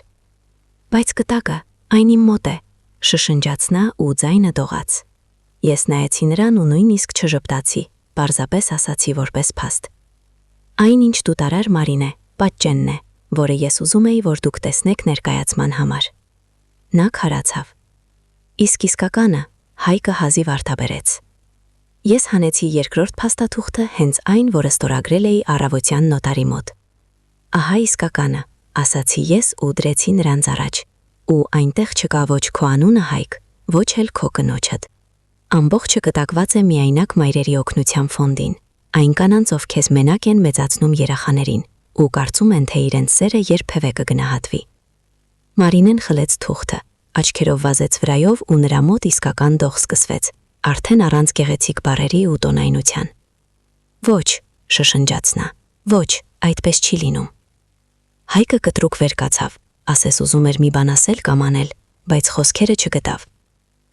Նա միայն նայում էր ինձ այնպես, ասես առաջին անգամ հասկացավ, որ իր դիմաց ոչ թե հարմար մայրիկն է, այլ մարդ։ Ու այդ պահին վերևում տան պատերից այն կողմ կարճ ու խուլ թխկաց դարպասը, իսկ հետո լսվեց ծանոթ ծանր թակոցը դրանը, այնպիսին, որից մեջքովդ սառնություն է անցնում։ 3 հավասար հարված։ Ու ես հանկարծ հասկացա, նրանք եկան։ Թակոցը կրկնվեց, 3 հավասար հարված, ասես ինչ-որ մեկը հատուկ ռիթմ է պահում, որ դու չկասկածես, սա հարևանը չէ, որ մի վայրկյանով մտել է։ Ես բարձրացրեցի աչքերս Հայկի ու Մարինեի վրա, նրանք նկուղում կանգնած էին, ասես հոսանքահարված։ Երկուսի դեմքին էլ այլևս չկար ոչ լկտիություն, ոչ վստահություն։ Միայն վախ, որ հիմա ամեն ինչ վարչնականապես դուրս կգա վերահսկողությունից։ Այստեղ նստեք, ասեցի հանգիստ, ու չփորձեք որևէ բանի ձեռք տալ։ Մարինեն ցնցվեց, ասեց ուզում էր առաջինը վերև վազել, բայց ես նույնիսկ ձայնս չբարձրացրեցի, պարզապես նայեցի նրան այնպես, որ նա կանգնեց։ Հայկը լրակյաց հետևեց ինձ, բայց քայլերը ծանր էին, անվստահ, ինչպես մարդու, ով արդեն հասկանում է, որ հետադարձ չկա։ Վերևում մուտքի դրան մոտ կանգնած էին 2 ոստիկան, երիտասարդ էին, համազգեստով, լուրջ դեմքերով։ Բարի օր, այստեղ էլ բնակվում է Զինայդան, հարցրեց մեկը։ Ես եմ, պատասխանեցի ես։ Ներս եկեք։ Նրանք մտան, զննեցին պատի տակ ընկած հեռախոսի բեկորները, ու երկրորդը միանգամից ճշտեց։ Մեզ հայտնել են կոնֆլիկտի, սպառնալիքների ու գույքի փչացման մասին։ Ով է զանգել։ Ես գլխով արեցի դեպի խոհանոցը։ Հարևանուհիս, Նինան։ Ու նաև խոսակցության ձայնագրություն կա։ Ես ամեն ինչ ցույց կտամ։ Մարինեն փորձեց նախաձեռնությունն իր ձեռքը վերցնել, ինչպես միշտ, իր այդ կիրթ տոնով։ Պարոն Սպա, դուք հասկանում եք, սա ընտանեկան վեճ է։ Նա պարզապես լրիր Մարինե, ասացի ցածրաձայն, բայց այնպես, որ նա լռեց։ Հիմա դու չես այստեղ պատմողը։ Հայկը կանգնած էր պատի մոտ, ինչպես աշակերտը հարցաքննության ժամանակ, ու առաջին անգամ երկար ժամանակ հետո չէր թաքնվում կնոջ թիկունքում։ Միայն հատակին էր նայում։ Ոստիկաններից մեկը շրջվեց դեպի նա։ Դուք ով եք։ Ես որդինն եմ, հազիվ արտաբերեց նա։ Հեռախոսը դուք եք ջարդել։ Հայկի շուրթերը դողացին։ Այո, բայց հետո կխոսեք, հանգիստ կտրեց աշխատակիցը։ Սկզբում փաստերով կհասկանանք։ Նինան դուրս եկավ խոհանոցից, ձեռքերը սրբեց սրբիչով ու կանգնեց կողքիս, ուսուսի։ Ես վկա եմ, ասաց նա։ Ես ամեն ինչ լսել եմ ու երեք տեսել եմ, թե ինչ վիճակում էր Զինան նրանց այցից հետո։ Ես բերեցի իմ երկրորդ հեռախոսը, բացեցի ձայնագրությունը։ Ոչ թե ամբողջը, այլ միայն այն հատվածը, որտեղ նրանք իրենք էին խոսում պանսիոնատի, տան վաճառքի, փողերի մասին, ու որտեղ Հայկը սպառնում էր ինձ իսկապես մենակ թողնել։ Ոստիկանները լուր լսում էին, նրանց դեմքերն ավելի ու ավելի էին խստանում։ Մարինեն սկզբում կանգնած էր ձեռքերը կրծքի խաչած, իսկ հետո սկսեց նյարդային ձևով ուղղել պայուսակի փոկը, ասեց հենարան էր փնտրում, որ չընկնի։ Դա մոնտաժ է, վերջապես բացականչեց նա, դա սուտ է։ Ձայնագրությունը կարող ենք վերցնել ու գցել գործին, ասաց աշխատակիցներից մեկը նույնիսկ չնայելով նրան։ Եթե կարծում եք, որ կեղծիք է, հետո փորձաքննությունը կորոշի։ Հայկը բարձրացրեց գլուխը ու աչքերի մեջ խուճապ կար։ Մամ, սկսեց նա գրեթե շշուկով, արի առանց սրա, մենք չէ որ ընտանիք ենք։ Ես նայեցի նրան ու ասացի հստակ, առանց հիստերիայի։ Ընտանիքը մոր ձեռքից հեռախոսը չի խլում ու սպառնալիքով թուղթ ստորագրել չի տալիս։ Ընտանիքը չի պլանավորում վաղը վտարել մարդուն, որ արագ վաճառի նրա տունը։ Ոստիկաններից մեկը բացեց նոթատետրը։ Զինայդա, դուք պատրաստ եք հայտարարություն գրել։ Ու հենց այդ պահին ներսումս մի վայրկյան ինչ-որ բան դողաց։ Գիտեք, ոչ թե նրա համար, որ մեղքս եկան, այլ որովհետև վախենում էի վերջնականապես վերջակետ դնել։ Ես ամբողջ կյանքս ապրել էի այնպես, ասեց մայրը կոշտ քայլի իրավունք չունի, ասեց նա պետք է համբերի միջև վերջ։ Բայց հետո ես հիշեցի, թե ինչպես էի ջերմությամբ պարկած մենակ, ինչպես Հայկը անջատեց հեռախոսը, ինչպես Մարինեն ասում էր, էլ ինչ է ձեզ պետք ձեր տարիքում, ու ինչպես հեռախոսս փշրվեց պատին։ Այո, ասացի ես, պատրաստ եմ։ Նրանք ամեն ինչ գրանցեցին, սպառնալիքները, գույքի փչացումը, հարկադրանքը, պարտքերը։ Արձանագրեցին հեռախոսի բեկորները, հարցրեցին փողերի մասին, խնդրեցին փաստաթղթերը։ Ես նորից նկուղ չիջա, պարզապես ասացի, նկուղում ամեն ինչ հավաքված է ըստ ամսաթվերի, կարող եմ ցույց տալ, եթե պետք է։ Ցույց կտակ, գլխով արեց աշխատակիցը։ Հիմա կարևոր է, որ նրանք լքեն տունը եւ այլևս ճնշում չգործադրեն։ Մարինեն չչաց։ Մենք ոչ միտեղ չենք գնա, սա նաև ընտանեկան գույք է։ Ոստիկանը շրջվեց դեպի նա, հանգիստ, առանց կոպտության, բայց այնպես, որ նրա ձայնը կտրվեց։ Սա դիմումատուի տունն է։ Դուք այստեղ եք առանց նրա համաձայնության։ Հիմա դուրս կգաք ու արդեն բաժնում կբացատրեք ամեն ինչ։ Հայկը քայլ արեց դեպի ինձ, ասեց ուզում էր մի բան ասել, բայց Նինան կանգնեց մեր արանքում, պատի պես։ Մի մոտեցիր, ասաց նա նրան։ Ուշ է։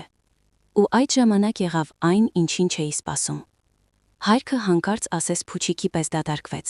Ուսերն իջան, ձեռքերը կախվեցին։ Մամ, ես նա կակազեց։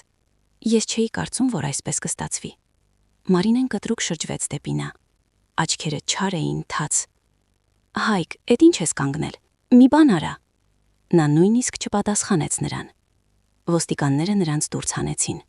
Ոչ թե ուժով, այլ հստակ կանոններով, ինչպես հանում են մարդկանց, ովքեր արդեն սահմանն անցել են։ Շեմքին Մարինեն եւս մեկ անգամ շրջվեց, ու նրա դեմքին միայն մի բան կար՝ ատելություն։ Մենք սա կբողոքարկենք, Ադամների արանքից քամեց նա։ Մենք կապացուցենք, որ դուք adekvat չեք, դեռ կփոշմանեք։ Ես չվիճեցի, միայն ասացի նրա հետևից. Փորձիր։ Երբ դուրը փակվեց, ես հանկարծ զգացի, որ երկար ժամանակ անց առաջին անգամ ձեռքերս չեն դողում։ Ասես ներսումս դատարկություն էր, բայց ոչ թե վախենալու, այլ մաքուր։ Նինան ցածրաձայն հարցրեց. Դե ինչ Սինա, ո՞նց ես։ Կարծես վերջապես արթնացել եմ, պատասխանեցի ես ու նստեցի խոհանոցի աթոռին։ Հերախոսը թրթռաց։ Հաղորդագրություն էր Միխայիլից, լրագրող հարևանից, կարճ, առանց ավելորդ բառերի։ Տիկին Զինա, նյութը պատրաստում եմ։ Նրանք հարցակման կանցնեն։ Կապի մեջ եղեք, վաղը շոկ է լինելու։ Ու այդ պահին ես հասկացա, ամենադժվարը դեռ նոր է սկսվում։ Ոստիկանների գնալուց հետո տունը ասես ուրիշ դարձավ։ Ոչ թե պատերն էին փոխվել, այլ առաջին անգամ ես զգացի, որ այստեղ տանտերը ես եմ, այլ ոչ թե ինչ-որ մեկի պլանները իմ ծերության վերաբերյալ։ Նինան չգնաց, նստեց խոհանոցում։ Արմունկները դրեց սեղանին, նայում էր ինձ ուշադիր, ինչպես մի մարդու, ում հենց նոր ջրից են հանել։ Զինա, հասկանում ես, որ հիմա նրանք սկսելու են պտտվել, հարցրեց նա ցածրացայն։ Ճնշելու են, վախեցնելու են։ Մարինեն այնպիսին է, որ հեշտությամբ չի թողնի։ Հասկանում եմ, ասացի ես, ու ինձ համար էլ անսպասելի, չվախեցա։ Թող պտտվի, ես այլևս չեմ լռում։ Հաջորդ օրն ամեն ինչ սկսվեց։ Առավոտից զանգեց տեղամասային տեսուչը, ճշտեց մանրամասները, խնդրեց գալ, դիմումը ստորագրելու ու բացատրագրելը լրացնելու համար։ Հետո զանգեցին բաժնից, ժամանակ նշանակեցին, ասացին, որ պետք է ձայնագրության պատճենը եւ վկայի հաստատումը։ Նինան եկավ ինձ հետ, ինչպես խոստացել էր։ Նստած էր կողքիս, չէր խառնվում, բայց երբ պետք էր, հանգիստ կրկնեց. Այո, լսել եմ սպառնալիքները։ Այո, տեսել եմ հեռախոսի բեկորները։ Այո, Զինաիդան այնպիսի վիճակում էր, որ ձեռքերը դողում էին։ Հետո եկանք տուն ու գրեթե միանգամից նորից զանգ։ Հայկի համարն էր։ Ես վերցրեցի, ոչ թե որովհետև հույս ունեի, թե կզղջա, այլ որովհետև հասկանում էի, ավելի լավ է խոսի հեռախոսով, քան գա պատուհանների տակ։ Այդ ինչ ես անում, գոռաց նա այնպես, որ ականջս խցանվեց։ Դու հասկանում ես, թե ինչի մեջ ես մեզ գցել։ Այն բանի մեջ, ինչ դուք ինքներդ եք արել, պատասխանեցի ես հանգիստ։ Ոչ միտեղ էլ ձեզ չեմ գցել։ Դուք ինքներդ եկաք, սպառնացիք, ջարդեցիք։ Դա ամեն ինչ քո պատճառով է, միջամտեց Մարինեն հետևից։ Դու որոշել ես մեզ խայտառակել, դու հասկանում ես, որ մենք սա այսպես չենք թողնի։ Թողնեք թե չթողնեք, դա արդեն իմ ընտրությունը չէ, ասացի ես։ Իմ ընտրությունը նախկինում էր, երբ ես համբերում էի, այն ավարտվեց։ Մարինեն ճչաց. Մենք կապացուցենք, որ դու քո խելքին չես։ Մենք կդիմենք քեզ անգործունակ ճանաչելու համար։ Կարծում ես դու խելոք ես։ Ահա այսպես, ուղիղ տեքստով, ու ինձ նույնիսկ լավ զգացի այս անկեղծությունից, որովհետև հիմա լսում էի ոչ թե ենթադրություններ, այլ նրանց իսկական մտադրությունները։ Դիմիր, պատասխանեցի ես, միայն թե զգույշ խոսիր, ինձ մոտ ամեն ինչ ձայնագրվում է։ Դրանից հետո հեռախոսի մեջ լռություն տիրեց, իսկ հետո Հայկը կտրուկ անջատեց զանգը։ Երեկոյան եկավ Միխայիլը, առանց թատրոնի, պարզապես հարևանավարի։ Բերեց տպագրված նյութը, ցույց տվեց վերնագրիը ու կարճ ասաց. Ես առանց կեղտոտ մեթոդների եմ գրել, տիկին Զինա, միայն փաստերով, ձեր ձայնագրությունները, վկան, փաստաթղթերը։ Եթե հարցակման անցնեն, հասարակությունը գոնե կհասկանա, թե ով ում է հասցրել այս վիճակին։ Ես չեմ սիրում ներքին խնդիրները դուրս հանել, ամբողջ կյանքս այնպիսին եմ եղել, որ կհամբերի։ Բայց սա արդեն վեճ չէր, այլ փորձ ինձ դուրս շպրտելու սեփական կյանքից, ինչպես հին իրը։ Մի քանի օրից բաժնից էլի եկան, վերցրին պատճենները, խնդրեցին ցույց տալ նկուղը։ Ես բացատրեցի, որտեղ ինչ է։ Պարտքեր, հաղորդագրություններ, լուսանկարներ, ամսաթվեր։ Քնիչը միայն գլուխներ օրորում ու չոր ասում։ Համակարգված է։ Լավ է, որ ամեն ինչ ֆիքսել եք։ Մարինեն իհարկե հանգիստ չէր նստում։ Լուրեր տարածվեցին, թե ես գիժ եմ, թե տարիքս է, թե որդին չէր կարող նման բան անել։ Հետո թուղթ եկավ, որ նրանք փորձելու են բողոքարկել իմ որոշումները, կառչել կտակից, իմ վիճակից, ինչից պատահի։ Ես դա կարդում էի ու ներսումս նույնիսկ վիրավորանք չկար, այլ ինչ-որ սառը զարմանք։ Մինչև վերջին վայրկյանը նրանք մտածում էին ոչ թե սխալն ուղղելու, այլ խլելու մասին։ Ու հենց այդ ամենի թեժ պահին դուրս եկավ Միխայիլի հոդվածը։ Ոչ թե դեղին մամուլ, այլ դաժան վերլուծություն։ Ինչպես է տարեցկինն ապրում մենակ։ Ինչպես են որդին ու կինը սկսում խնամել,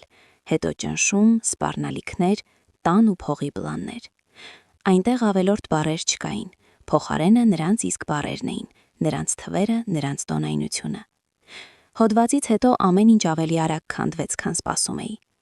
Հայկի աշխատավայրում խնդիրներ սկսվեցին։ Սկզբում ստուգում, հետո խնդրեցին ժամանակավոր հեռանալ։ Իսկ մի քանի օրից նա արդեն զանգում էր ինձ ոչ թե գոռալով, այլ խրպոտ կոտրված ձայնով։ «Մամ, դու հասկանում ես, որ կյանքս քանդում ես»։ «Հայկ», ասացի հանգիստ, «դու ինքդ ես այն քանդել, ոչ թե ես»։ Ես պարզապես դադարեցի լինել հարմար։ Մարինեն նույնպես երկար չձգեց։ Կլինիկայում չեն սիրում սկանդալներ, հատկապես նման։ Նրան սկզբում խնդրեցին որոշ ժամանակով հեռանալ, հետո պարզ դարձավ հետդարձ չկա։ Նա էլի փորձում էր ճնշել վախի միջոցով։ Կարծում ես հաղթեցիր, մենակ ես մնալու, դեռ աղաչելու ես։ Իսկ ինձ արդեն մեկ էր, թե նա ինչ է մտածում։ Ես նրան տեսնում էի ներսից։ Այնտեղ չկար խնամք, այնտեղ ագահություն էր, համեմված գեղեցիկ բառերով։ Անցավ 1 ամիս, հետո 2։ Ես փոխեցի կողպեքվերը, մուտքի մոտ լավ տեսախցիկ դրեցի։ Պատուհաններին պարզ փականներ, ոչ թե պարանոյայից, այլ որովհետև չափահաս մարդը սպառնալիքներից հետո իրավունք ունի պաշտպանվել։ Մինան կողքիս էր, միշտ կապի մեջ, ու ես տարիներ անց առաջին անգամ սկսեցի ապրել առանց այն սպասման, թե հիմա որդիս կզանգի, ու ես պարտավոր եմ։ Հետո ժամանակն ինչ-որ տարօրինակ ձևով գնաց։ Մի կողմից թղթեր, զանգեր, քննիչի հետ խոսակցություններ, ստորագրություններ։ Մյուս կողմից սովորական կյանք։ Թեյնիկը կրակին, բոստանը, լվացքը, լռությունը երեկոյան։ Ու մեկ է այդ լռության մեջ երբեմն մտածում էի. իսկ եթե հանգարց գա, ոչ թե Մարինեի հետ, ոչ թե սպառնալիքներով, այլ պարզապես գա։ Ու նա եկավ։ Անցել էր մոտ 3 ամիս այն օրվանից, երբ ամեն ինչ շրջվեց։ Սովորական երեկո էր, արդեն շուտ էր մտնում։ Ես հենց նոր էի փակում վարագույնները, երբ բակում քայլեր լսեցի։ Ոչ թե արագ կամ լկտի, այլ ծանր, ասես մարդն իր վրա պարկեր քաշ տալիս։ Հետո դրան զանգը։ Ոչ թե 3 հարված ինչպես այն ժամանակ։ 1 կարճ զանգ ու լռություն։ Ես մոտեցա, նայեցի դրան անցքից ու ներսս սեղմվեց։ Շեմքին Հայկն էր, մենակ, առանց Մարինեի, հյուծված, մոխրագույն դեմքով, աչքերի տակ սև շրջանակներով։ Ասես այս ամիսների ընթացքում 10 տարով ծերացել էր։ Ես դուրը բացեցի միայն շղթայով։ Նա բարձրացրեց հայացքը ու ձայնն այնպիսին էր, որը ես վաղուց չէի լսել։ «Մամ, կարելի է խոսել»։ Ես դուրը պահում էի շղթայով ու նայում Հայկին այնպես, ինչպես նայում են մի մարդու, ում կարծես ամբողջ կյանքդ ճանաչում ես, բայց նաև ոչ։ Նա կանգնած էր մենակ, ու դա անսովոր էր։ Թափթփված, չսափրված, բաճկոնը վրան կախված էր, ասես ուրիշի ուսերին լիներ։ Ու աչքերը չար չէին, լկտի չէին, այլ դատարկ ու հոգնած։ «Մամ, կարելի է խոսել», կրկնեց նա ավելի ցածր, ասես վախենում էր, որ կփակեմ դուռը։ Ես լռեցի մի քանի վայրկյան։ Ոչ թե բնավորություն ցույց տալու համար, այլ որովհետև ներսումս 2 մարդ էին վիճում։ Մեկը նա էր, ով 40 տարի մայր էր ու սովոր էր ամեն ինչ կուլ տալ հանուն որդու։ Մյուսը նա էր, ով ծնվեց այն օրը, երբ հեռախոսս փշրվեց պատին։ Ոչ Հայկ, ասացի հանգիստ։ Չի կարելի։ Նա աչքերը թարթեց հաճախ-հաճախ, ինչպես երեխան, ում առաջին անգամ ոչ ասացին։ Խնդրում եմ, ես մենակ եմ, ես պետք է քեզ հետ խոսեմ։ Ես դուռը չբացեցի, միայն ավելի պինդ բռնեցի եզրից։ Դու չես եկել խոսելու, դու եկել ես ստուգելու, մնացել է քո մոտ այն մայրիկ կոճակը, որը կարելի է սեղմել, երբ ամեն ինչ քանդվում է։ Հայկը մի քայլ առաջ արեց ու շղթան ձգվեց։ Մամ, ես ամեն ինչ կորցրել եմ, աշխատանքս, հեղինակությունս։ Նա կլլեց թուքը, ձայնը կոտրվեց։ Մարինեն գնաց։ Ասաց, որ ես թուլամորթ եմ ու իրեն այլևս պետք չեմ։ Ես կգիտեմ ուր գնալ։ Ամեն ինչ կորցրել եմ, բառերը պետք է հարված էին սրտիս։ Առաջ կհարված էին, ես առանց մտածելու կբացեի դուռը, կնստեցնեի խոհանոցում, թեյ կդնեի ու կսկսեի փրկել, որովհետև իմ գործը միշտ Հայկին փրկելն էր։ Իսկ հիմա ես հանկարծ պարզ տեսա, նա չի եկել սիրուց դրդված։ Նա եկել էր, որովհետև մնացել էր առանց հենարանի, որովհետև Մարինեն գնացել էր, որովհետև փողը, կարգավիճակն ու հարմարավետ կյանքն ավարտվել էին։ Հիմա դու գիտես ինչ է նշանակում մենակ մնալ, ասացի հանգիստ։ Ես այդպես էի ապրում, երբ դու ընտրում էիր կարևոր հանդիպումներն ու ճարտարապետին, քանի դեռ ես ջերմությամբ պարկած էի։ Հայկը հետ եկած, ու այդով արդյունք գլորվեց։ Մամ, ես հիմար էի, ես մեղավոր եմ։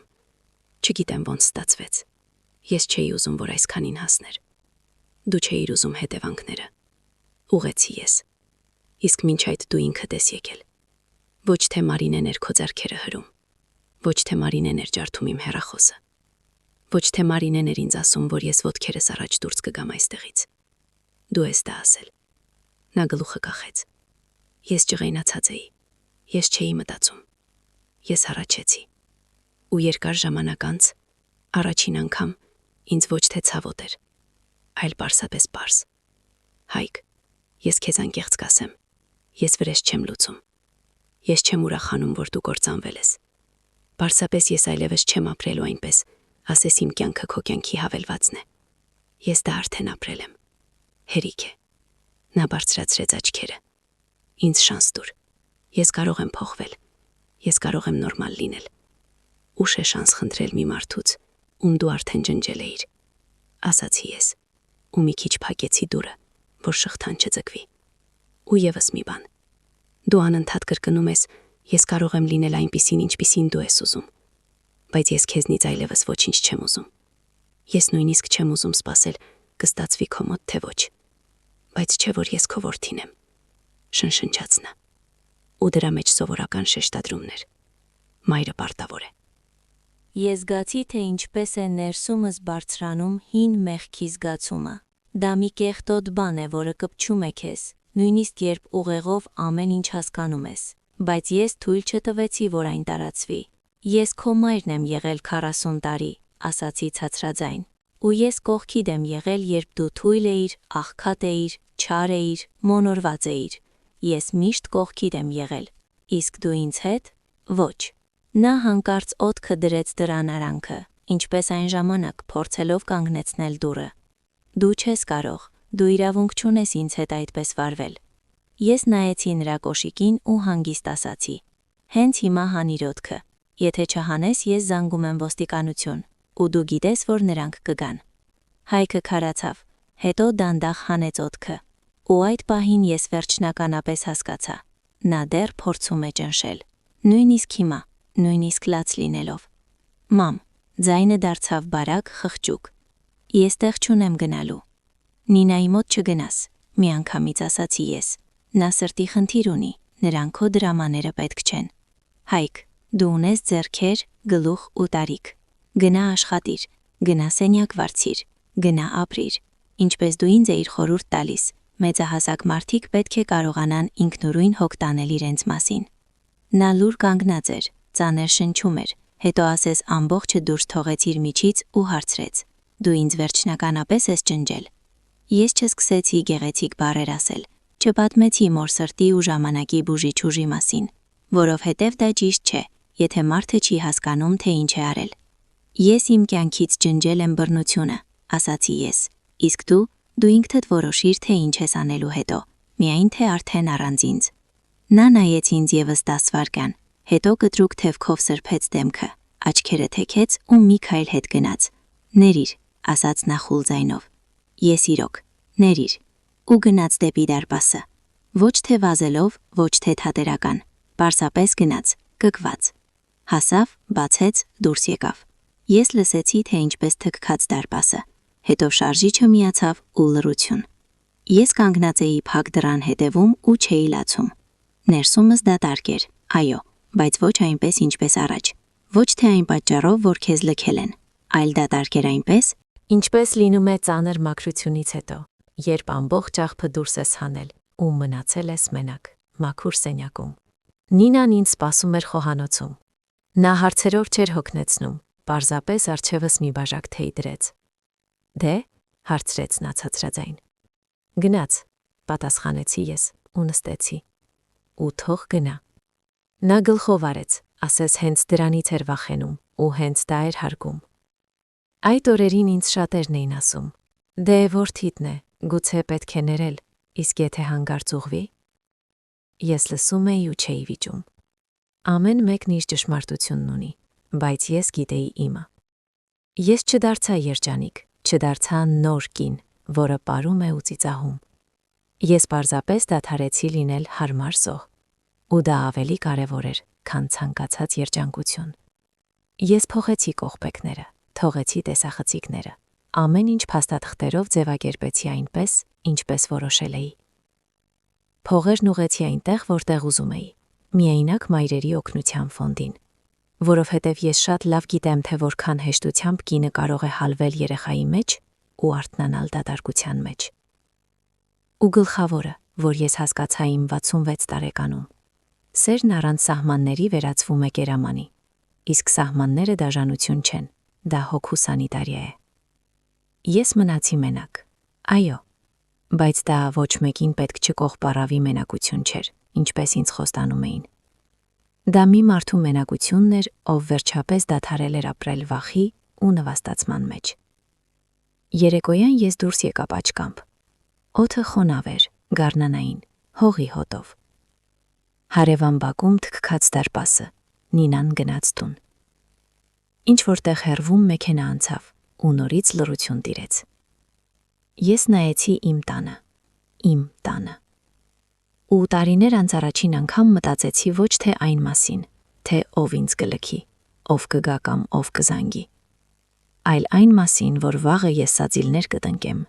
հետո կգնամ քաղաք, նորմալ վարագույրներ կառնեմ։ Գուցե մտնեմ գրադարան, գուցե պոլիկլինիկա ստուգվելու, որովհետև առողջությունն ինչ էլ լինի մեկն է։ Կյանքը հեքիաթ չդարձավ։ Այն պարզապես դարձավ իմը։